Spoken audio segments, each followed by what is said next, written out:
Andrew, how tough was it to play like you did last week, where you took it to the ladder leaders and then get a bit of a touch up today? How tough is that, and how is the gap so far between your best and your worst? Yeah, it's the biggest challenge we got at the moment. I've spoken about it a few times this year. It was an interesting game today. Like, the biggest punish we had today was on the scoreboard all day. We just couldn't quite stop any of their scoring, and we clearly couldn't score. Pretty big parts of footy, and it was disappointing. Like, you sort of look at the game and our pressure rating, which we chased today, that we were going after that. It was actually a decent number today, quite high, but they were just so good at getting out. And then once they got out of that first phase of defence, they just punished us. They took the ball one end to the other too often. They were able to generate space. They're stacked. They're one of the best teams in the comp, and their numbers all year have shown that. And we got taught a lesson today. And we know all the problems we've got, and we know the challenges we've got, and we know the work we've got to do, and it's going to take some time, but we're going to work. I know you've only been here for one of the years, but the last few years have been quite tough with a lot of these big losses. A bit worried it's going to start emotionally scarring some of these younger guys who are getting belted every week. It's you look back at teams over a long period of time, and teams have had seasons like this, and Crows are a good example, right? Look at the Crows now. A lot of the players that are winning in the Crows, top of the ladder, they went through seasons like we've gone through. Right? They had a couple more wins than we've had, but they've had the smashings we've had. So it goes two ways. They either there's too many and it becomes overwhelming and you can't handle it, or you build resilience. And we've got a choice to either learn our lessons from this time in our football club, or to give up. So that's the lesson, and that's the choice we have. Andrew, I take what you said about how the scoreboard was the obvious difference today. Your pressure rating was, you kept that. But what did you do really well last week? Do you feel that you let yourselves down with this week?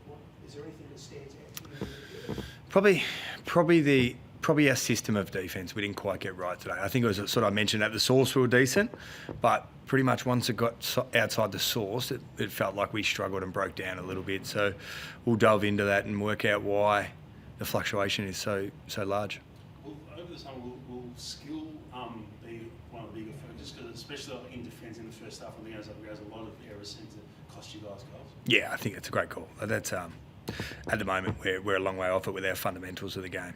That's for everyone to see. I think that is a huge part of what we need to get to work on, and we need to coach it the right way. We need to educate. We need to train it. We need to spend hours and hours and hours and hours and hours training it, because we're off the mark at the moment. So you're confident it could turn around. It's not just the fact that I'm sure there are factors behind this skill. They're AFL football's obviously. They've clearly got the talent. Are you confident it can turn around in possibly one off-season? It'll turn around. Yeah, I'm certain of it. It'll take time. That's what will happen, and we don't want it to take long, but it's what happens, and we're in a rush. We'll do it as quickly as we can, but there's a gap that needs to be closed. You spoke about the system breaking down defensively, going to 4 goals from, I think it was over 40 inside 50s. It's been a problem a lot this year, but today it was really bad. I know the personnel's not there as well. Yeah. Take that into account. But how hard is it at the moment to get that system right? Yeah, it's 8 points hurts. Like, we had some shots today. We could have put a bit more scoreboard pressure on, but it has been a challenge for us. Reality is, and this is, I'm not making excuses, but Jake Waterman and Oscar Allen make a huge difference. They are elite AFL key forwards. And we have who we think will become an elite AFL key forward in Job Shanahan, and Bailey Williams, who has played the last 6 years as a ruck. So he's still learning his craft as a forward. So, we've got some challenges in that area of the ground, and there's some system that can help. And we've got to find some ways to score a bit easier, because at the moment it's difficult for us. You've got 1 week left. Sorry, you've got 1 week left, obviously. How do you keep them on track for this week when the end is coming? Because it can be easy to look past that and think that we're not far away from finishing what's been a tough season. Yeah, we've spoken about this a bit. The end is sort of not real. Like, we're on a journey. We've got one more game for this season, but it's not the end. So we've spoken about, we just want to keep improving and learning the way we want to play. I just spoke to the players about it then. What do you want to get out of next week? And we threw around some answers of what they wanted, and the players are really keen to play our last game in the right way and keep building on what we've tried to do this year. And we're hopeful that gets us a win. That's what we're chasing. We're in this game to get wins, and it's been hard for us this year, but that's what we're trying to do next week. Talk during the week about when your, I guess, leadership group's so completed and the system breaking down defensively. Who are the players you can sort of look to mid-game when that sort of thing's happening? Yeah, well, that's it. You look to your leaders, right? So we look to our senior players, and behind the ball, we've got Liam Baker, Tom Cole. They're probably our oldest statesmen back there. But then we've got Ruben, who's 21, Rep Bazzo, 22, Sandy Brock, 21, Ryan Marrick, 20. I think that was our backline today. So that's where we're at the moment, and the understanding of that. So I thought that, to be fair, the key backs, our guys did a pretty bloody good job today. Bulldogs probably have the best key forwards in the competition, and they did kick 3 each, those two big boys, but I didn't think they were dominant in the game today. I thought we competed well, considering we were undersized. So the boys did a good, they fought hard down there, but they had nearly 60 entries in the end, so it became a bit overwhelming. Tell us about the way you used Ruben Kimby today as well. Obviously, pretty competitive again. There's been a bit of talk about him in the last couple of weeks, how well he's been going, spent a bit of time with Norton. He could have gone either way. What was the decision there? Yeah, probably size. Like Darcy's 250 centimetres tall or whatever he is, so he's a challenging matchup for most, but he's probably just the gap a little bit too far for Rubes, we thought, and we thought Norton would be a good matchup for him, and I thought it was a good matchup. Like, Norton's a very, very good player in great form.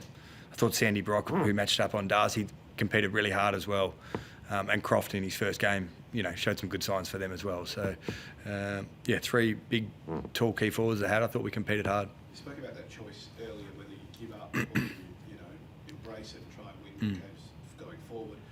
Are you looking for that in players too when you're looking to go forward, that mental toughness of, we're not going to give up despite the chips being down? Yeah, 100%. That's what they're the types of players we need at our football club, and we need to lean into that. We need to spend the summer leaning into ways and competing and learning to win.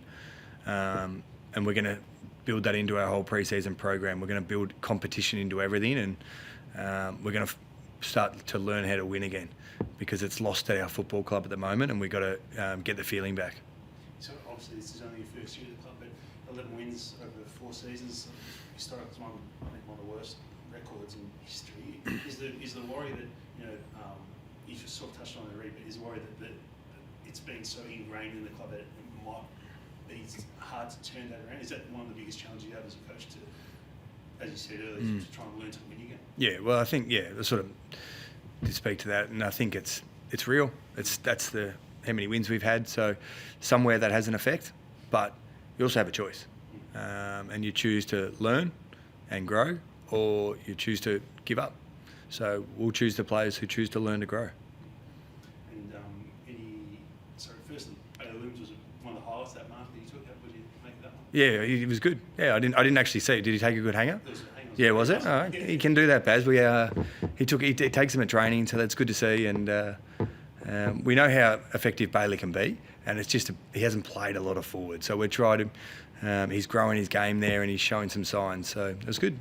You've obviously got one more game left. How do you look at some of those guys that are out of contract, and do you give them a bit of a rev up to say, look, we may only have one game left here, and you've got to push to get a new deal or stay at the club? Yeah, it won't be about one game for our guys. Like I don't think I'd ever say that to someone, but the nature of footy is people are always out of contract every year, lists change. So there'll be guys that go off our list this year, like there'll be guys that go off every list, and we'll look to do that in the right way and try and grow and make our team as competitive and start to win games as soon as possible.